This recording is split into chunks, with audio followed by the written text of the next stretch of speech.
Hello everyone, this is Yuzhang. Today it's my pleasure to introduce you our recent project on interpretable and transferable brain decoding using graph convolution.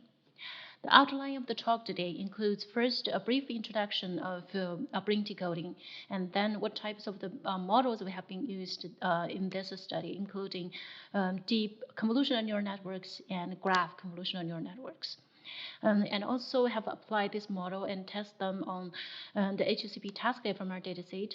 And after that, we have been searching for some transfer learning applications on the new small dataset. So first of all, what's brain decoding? The general goal of brain decoding was actually to infer brain cognition from brain imaging data. One of the classical approaches for brain decoding was actually starting from the contrast maps that has been collected from a list of the previous published studies. For instance, we can use the meta-analysis to do that. Otherwise, we could also use machine learning tools to distinguish the large collections of activation maps across many studies. The second type of the approach was actually focused on the pattern classification of the brain activity. A typical example of this was called MVPA, that was first proposed by Haxby in 2001. So in this experiment, in this design, the participant was first was asked to perform a specific task inside of the scanner. For instance, try to distinguish between different types of the images. And then their neural response from the visual cortex will be recorded. And then a classification model will be trained to distinguish between different image categories. In the end, the model will learn a mapping from brain imaging data onto the representation space. Of course, this type of analysis could not only be used on fMR brain imaging, but also can be applied to other modalities, for instance, neural recordings in monkey data. So since deep learning has been more and more popular in many different fields, a lot of researchers was wondering, is there a link between the artificial and real brain neural networks? And so in this example, the Japanese group was actually has been trying to find the link between computer vision and visual processing inside of the brain. So what they did is first, for all the natural images, we'll go through a simple CNN model and to extract the image features from them. And then these image features will be linked to the brain activity using a linear regression model. What's interesting is they found that they found similar hierarchical organization patterns between the brain networks and brain regions and the artificial neural networks. And what's cool about this model is it could not only decode what type of image the participant was seeing, but also his imaginations. And so 2 years later, the same group has proposed more advanced models or tools, for instance, the VGG net, and again, to processing the natural images. But the way they handled the link between from the image features and the brain activity was still based on the linear regression model. And this could highly restrict the power of the decoding power.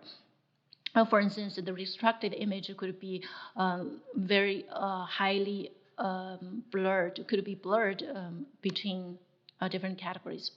So based on this, we were wondering, is it possible to build more complex nonlinear models or even deep neural networks to analyze the brain data? So that's what we did in this study. We have the models are mainly focused. We have built models in both CNN and graph convolution neural networks. So first of all, in order to train a deep neural network, so we need a large amount of the training data. In order to do that, therefore, in this study, we used the task fMR database from the Human Connectome project that includes over 1,000 healthy subjects who has went through over 20 different task conditions. So with this large amount of brain data, we were assured that we could train deeper neural networks in a proper way. So the direct idea of the brain decoding was actually to treat the brain imaging data as the natural images and apply that to the simple CNN model or more complex model like ResNet, and then predict the brain state at the current moment. The idea was simple and direct, but it's not an easy task to achieve. There is a lot of challenges during the process. For instance, the high computational cost due to the large features inside of the brain images, and also it requires long training time due to the heavy memory load and data transfer. Therefore, we were searching for other solutions for this problem. Specifically, we're looking for a mapping from the high-dimensional brain imaging data onto a low-dimensional representational space. And as we know, in neuroscience research, a very common dimensional reduction approach was actually to use the brain atlas, under which we can extract the brain response for each brain region and then result in a 2D time series matrix.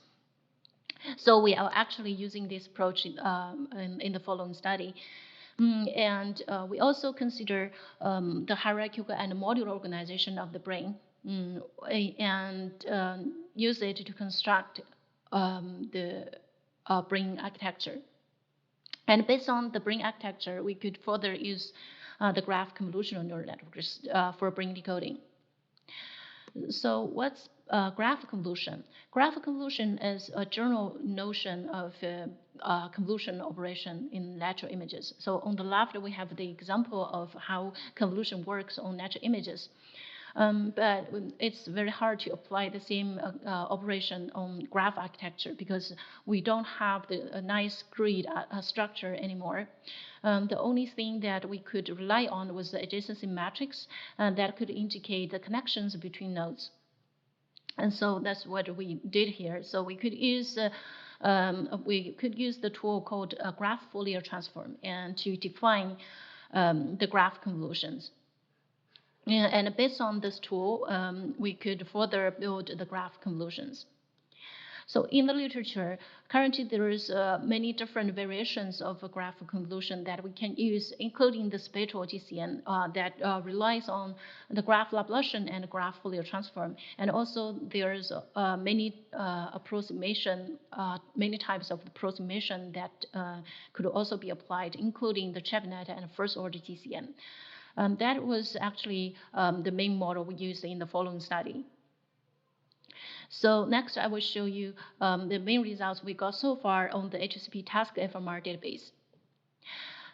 First of all, we applied the simple version of a graph convolution called first order GCN, which only takes into account of the direct neighborhood for each node on the graph.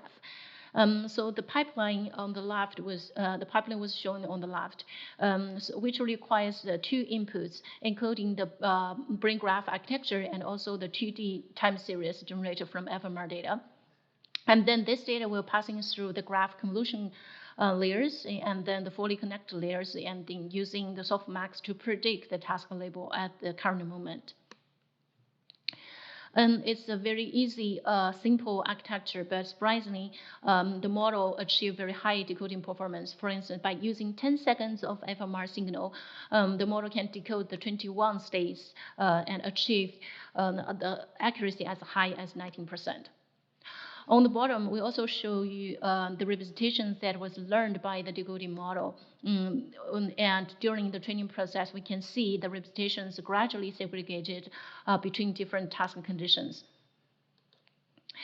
Of course, achieving the high decoding accuracy was not the optimal goal for this study, but we also want to understand what was really happening inside of the decoding model. And so there is different aspects will be looked into, including the spatial aspects and the temporal aspects. So in the spatial aspects, as we know, most of the previous brain decoding studies are mainly focused on the spatial patterns of brain activation. So first of all, we need to verify that our decoding model also use meaningful brain regions for the decoding task. So here we use a tool called saliency map analysis. The saliency map actually measures the importance of the input features, and it could indicate which part of the brain that was actually driven the output prediction. And our results indicate that the model not only detect the salient brain regions that were biological meaningful, for instance, select the motor and sensory cortex for the motor task. But also, the salient values are highly consistent, for instance, distinguished across different conditions and very stable across different subjects, as shown in the figure C here. So these results actually indicate that our model not only using meaningful features from biological meaningful regions, but also it's very stable across the subjects. Next, we also look into the temporal aspects. So as we know, the fMR signal actually measures the high hemodynamic response of brain activity. So we need to make sure that the model could detect this hemodynamic response during convolutional kernels and could detect the brain activation patterns using these convolutional kernels. So we did this analysis by directly visualizing the temporal kernels and found that there have many different shapes for the temporal kernel. And for each kernel, we could also calculate the activations, layer activations, and map them onto the brain. And we found that these kernels, some of these kernels are really interesting, for instance, detect localized activations in different parts of the brain. For instance, the visual cortex here and the motor cortex on the top, and as well as a mixture between the both in the figure C here. And this activation patterns was actually meaningful and very consistent with the classical brain activation approaches if we're using a classical GRM approach. And another experiment we did was we want to verify that the decoding performance actually follows the shape of a hemodynamic response. And in order to do this, we designed additional experiment with variable temporal duration starting from one single frame.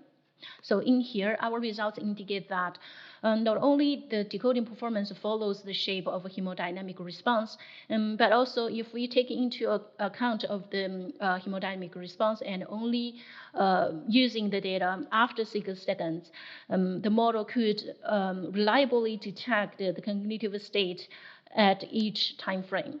This is really impressive and also demonstrate the possibility of brain decoding in real time. A similar patterns could be replicated by using a longer time duration, for instance, using 6 seconds of fMR data. So far, we have shown you the nice results we got by using the first order DCM model.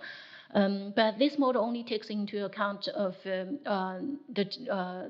information integration between direct neighbors, which could be considered like integration within the same brain networks.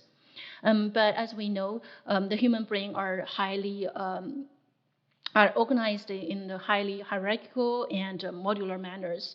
Therefore, we need high-order graph convolutions. In order to achieve this, we use another model called ChebNet. ChebNet provides journal forms that could take into account of both low-level integration and high-level integration. For instance, by choosing different K values, we can choose different types of information integration. When K equals 0, it works like global scanning factors on every node on the graph. When k equals 1, the graph convolution only taking into account of the direct neighbors, it works like information integration within the same brain networks.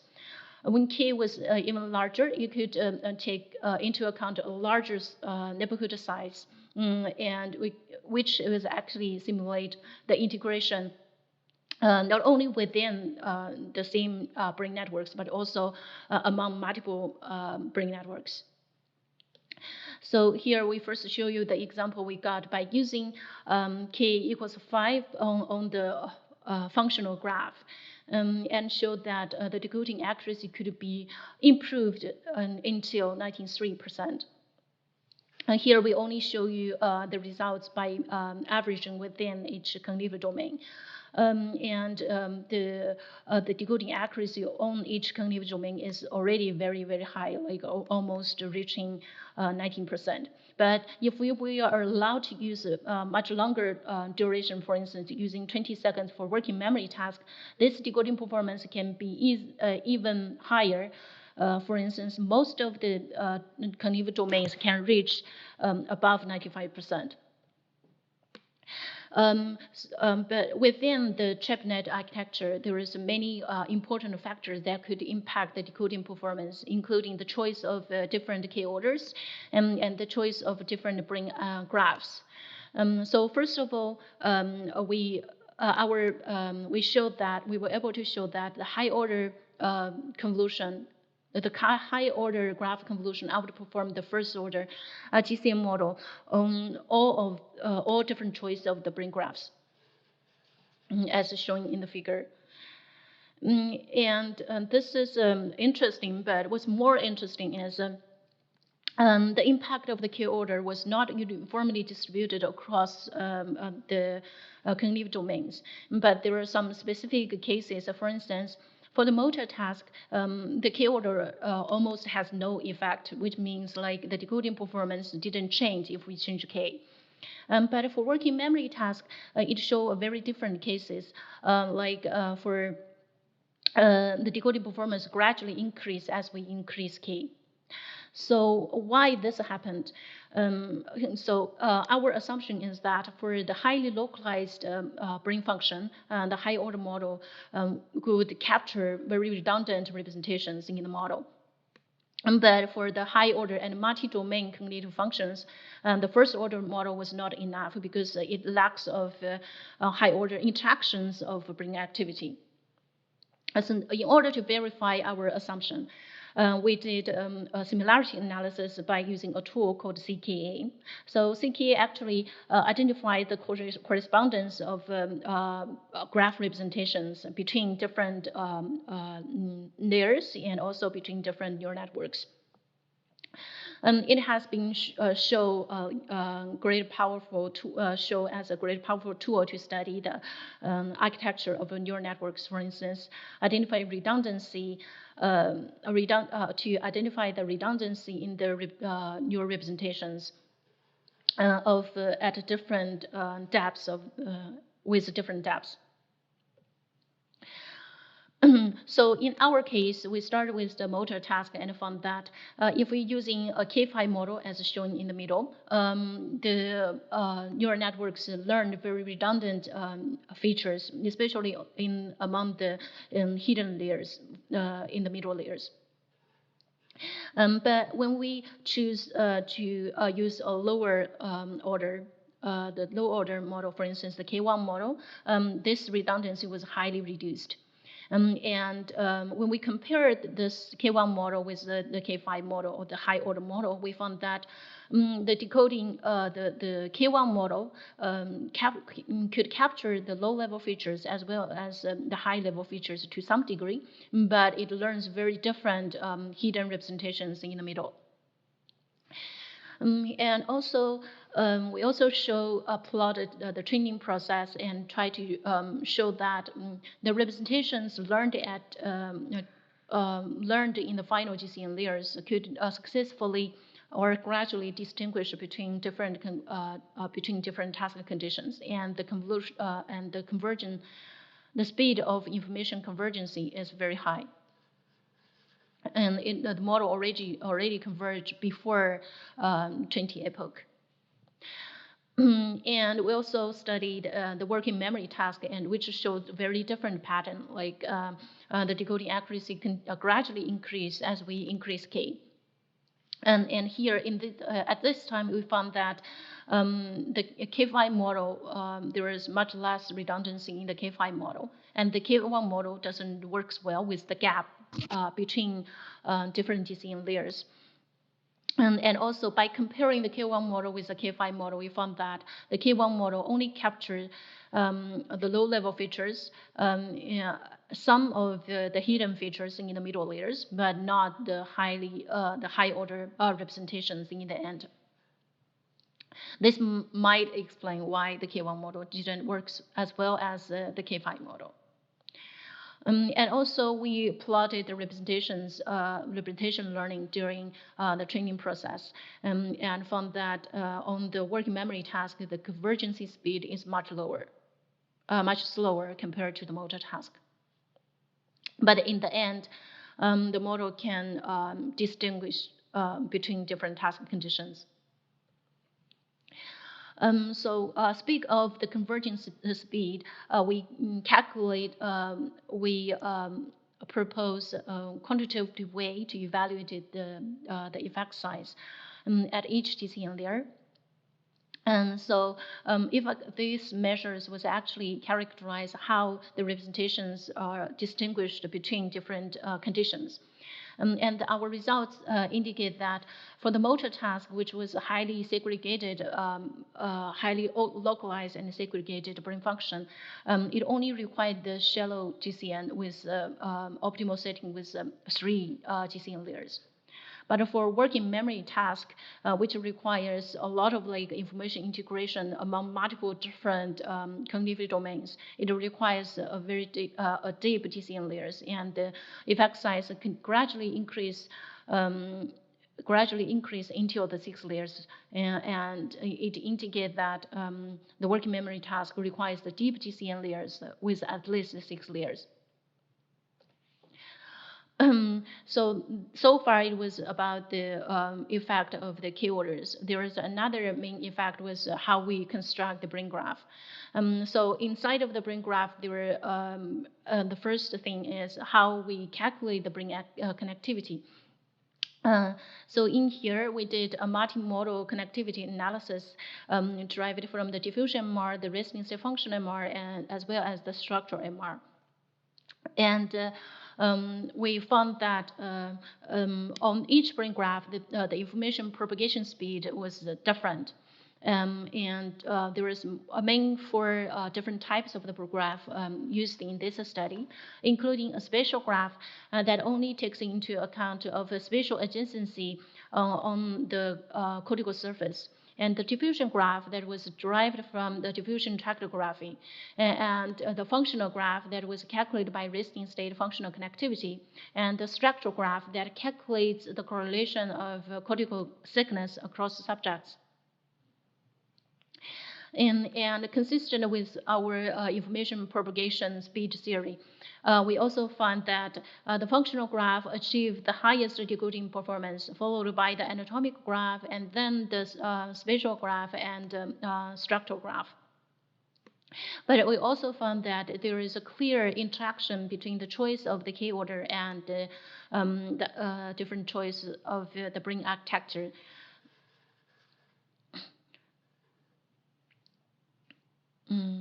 Okay. And also, we are trying to understand what was really happening inside of by choosing different types of the brain graph. So here we try to plot the representations that learned by the 2 types of the graph, including the functional graph on the middle and the spatial graph on the right. As we can see that functional graph can has a more powerful is more powerful in distinguish between different task conditions, and we can also evaluate this by using the effect size and see that functional graph can reach the top performance in the much faster manner than the spatial graph. And this pattern could be found not only for the motor task, but also for the working memory task. And after that, we also try to randomize the functional graph and to see what happened. Our expectation is that the functional architecture of the functional graph is optimized, and any modification might change the results. And the results are consistent with our assumption to some degree, because we found that the original functional graph achieved the best performance, and then the performance gradually reduced if we continuously randomize the graph. But this was only this effect was only significant on small k. When we have a large k, for instance, a k larger than 5, we find that the difference between different randomization effect is very small. We think this result is very interesting and inspiring, because the small randomization actually could represent the variations of the brain organization between subjects or between different groups. And we found that our results indicate that we don't require a single optimized brain graph for each subject, but we can use the same graph architecture that could transfer across different subjects, across different groups, or even across populations. After that, we also look at the scale effect, which is how we define the node on the graph. So we use several different atlases in this analysis, including the BrainNatom atlas, which was derived from the diffusion MR, and Yo's atlas that includes 7 and 17 functional brain graphs, as well as the multimodal atlas from the Glasser's atlas. And our results indicate that the scale of the atlas significantly impact the decoding performance, because it actually reflects the functional homogeneity to some degree. But the way that how we define the atlas, or the modality of which modality we use to define the atlas, doesn't really matter. And the top performance was by using around 300 regions. So far, we have shown you some nice results by using different decoding models on the HCP dataset. But such a large dataset was not common in neuroscience research. What happened if we want to use our decoding model on a small dataset that doesn't have a lot of subjects? So there is actually some nice tool called transfer learning you could use. Transfer learning on medical images has been a very popular topic in recent years, and researchers are trying to use the feature they learned, use the model they learned in the natural images, and use it to extract the features on medical images, and prove there is additional boost on the performance. But we think this is not the real cases, and because especially for the brain imaging, because as we know, the brain was organized in the highly hierarchical and modular manners. That was very different from the natural images. So we are trying to design a transfer learning pipeline that was directly transferred from brain imaging data to brain image data. But there are still several challenges that we need to deal with first, including the variations across populations and across sites, including different scanning conditions, different scanners or different scanning sequences, and extra. But also, especially for the functional brain imaging, there is another challenges that we need to consider. That was the dynamics of a cognitive process might be different if we change the experimental design. So in here, we designed this. We used designed this this pipeline to study transfer learning on brain decoding. So we used our base model that was trained on 1,000 subjects from the HCP, and then we transferred the model on new subjects and the new cognitive functions by using the same scanning conditions. After that, we also test on transfer learning by transfer the model onto a totally new data set that has been acquired from a different scanning condition, including different paradigms for the experimental design and different populations.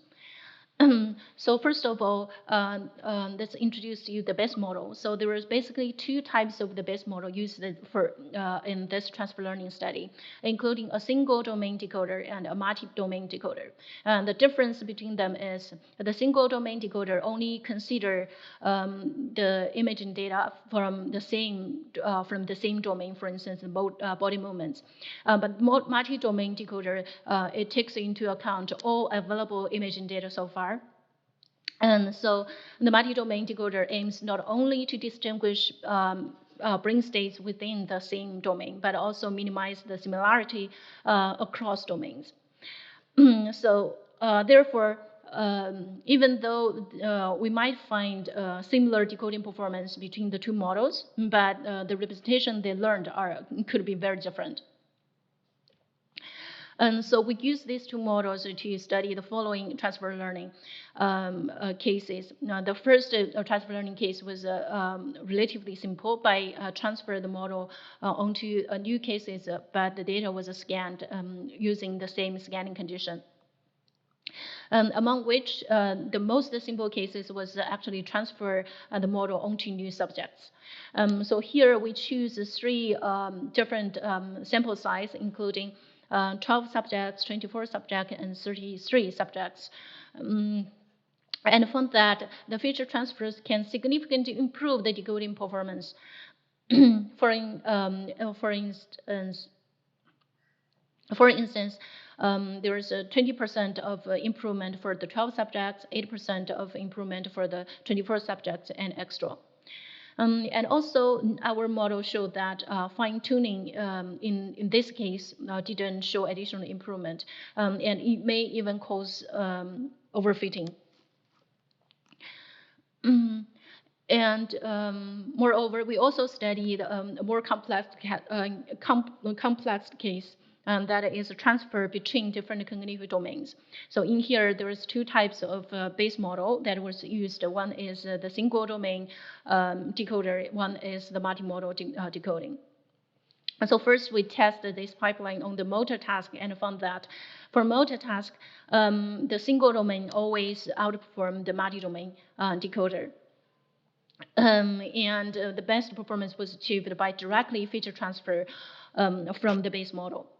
This is probably due to that the motor task design was very different from other cognitive domain, and that's why the extra information that we gained from other imaging data doesn't really help in this case. But for the working memory task, it's very different. And we found that the multi-domain decoder can significantly boost the transfer learning power compared to the single domain decoding. This is probably because that in the single domain decoder, it only cares about the distinguish between the brain states within the same domain. For instance, within the working memory task, we only try to distinguish the 0 back versus 2 back. But it doesn't consider other similar modalities, for instance, the pattern matching conditions from the relational processing. For which it actually has some common settings with the visual working memory task, because they were both processing the visual stimuli. Therefore, if we're using the multi-domain decoder, this extra information could actually benefit the final decoding and final transfer learning effects. So next, we are also trying to understand what's really happening inside of the transfer model and fine-tuning model. The first approach was actually to do the representation learning analysis. And we found that compared to the base model, the scratch model that is training from random initialization captured very similar low-level features and high-level features, but totally different, very different hidden representations in the middle layers. The transfer model capture the same, the transfer model captured the same features as the base model as expected. After that, the fine-tuning model gradually modified the features in the GCN layers, starting from the last GCN layer and gradually approaching the first GCN layer, the lower GCN layer. Another analysis we did is the salience map analysis, and we find that the transferred model, similar to the base model, is show very consistent patterns, not only across different task conditions but also across subjects. But compared to that, if we decide to fine-tune the model based on the small new dataset, the salient features, the salient features was trying to adapt to the new subjects, and may cause overfitting for some of them, and this problems of overfitting became much more serious when we try to train the model from scratch or from random initialization. So that was the results. If we transfer transfer the model to the new dataset, but that was scanned based on the same condition. But what happened if we want to do domain adaptation onto totally new datasets? So in here, first we found that for the motor task, which has been proved to be very stable representations onto the brain, including the motor and the sensory cortexes. So for the motor task, the transfer learning or the transferability is still very high, and we see a significant improvement by using feature transfer. But it's a very different case for the working memory task. First of all, the feature transfer doesn't show that high of improvement, very small improvement. And also, further, it requires fine-tuning to gradually adjust to the new dataset. This actually showed that when we transfer to a new dataset, it might require some domain adaptation to consider or to taking into account the new scanning environment and new scanning features in the different sites. And also, we also did transfer learning between cognitive domains, including transfer from the single domain decoder and transfer from the multi-domain decoder. So for the motor task, consistent with before, the analysis before, the optimal choice was directly transfer from the single domain decoder. But for the working memory task, it shows a slightly different results. Here, the single domain decoder outperformed the multi-domain decoder. I think this is mainly because of the different experimental designs, not only in working memory tasks, but also in other cognitive domains between the two datasets, and which actually increase the gaps or the gaps between the two datasets that minimize the effect of extra benefits by including the additional information from other modalities. So this is, we think this is a very interesting finding and need to be taken into account in future experimental study design. And again, we did a representational learning analysis to try to understand the transfer learning between two datasets. And we found that first, on the motor task, we found that the Scratch model learns similar low-level features and high-level features, but different hidden layers, a representation for the hidden layers. The transfer model learned is exactly the same as the base model for the GCN layers. But what's different is that for the fine-tuning models, it not only modified the last GCN layers, but also the fully connected layers, which usually represent the global high-level features in the end. This is very different when we directly transfer from the same scanning condition. And also the salience map show a similar pattern that the transferred model again showed very stable patterns across conditions and across different subjects. And the fine-tuning model